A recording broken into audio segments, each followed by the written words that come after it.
I think questions of faith for me are broad life questions of what do I trust in my life. And for some folks, that's a sense of a personal God.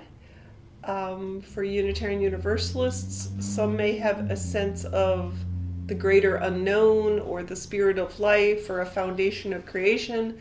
Other folks may say what I need to trust is a community of compassion. So that the greater than myself conversation has to do with human agency. But I think being part of a religious community, actually taking the time and energy to be part of the community, says when things are overwhelming. And overwhelming can be a sick child. It could be a case of deep questions, fractures in families, disappointments in career, all sorts of things that aren't on the news. The news to me is one more place of there's brokenness in the world. Where do I go to restore something that feels whole? What's interesting about aging is, I think part of church, I'm watching a couple of our seniors in high school go off to college this year. Aging has a place there. And there's parents that are saying goodbye as a student goes far away to college.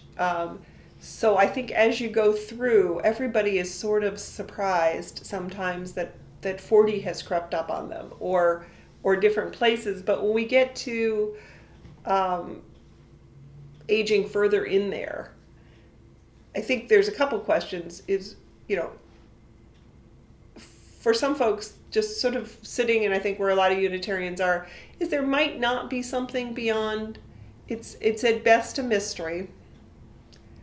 But even knowing that, does that make your last couple decades easier or not? So a lot of the focus to me in religious community is, how am I going to live while I'm here? Whether I believe in a hereafter or I don't, or what I believe might happen. I think a lot of the questions are what is my purpose in life going to be? Am I still relevant? Is there a legacy? I think religious and spiritual lives are a lot like exercise. People will say, oh, well, I go to such and such faith church or community, but I only go 3 times a year. I do think it's a muscle that you need to use, and I think expressing gratitude for food that we can't grow. We can't make stuff grow. We can name it God. We can name it however we want. But for me, it's just falling asleep going, wow, here's the 3 things that went well today.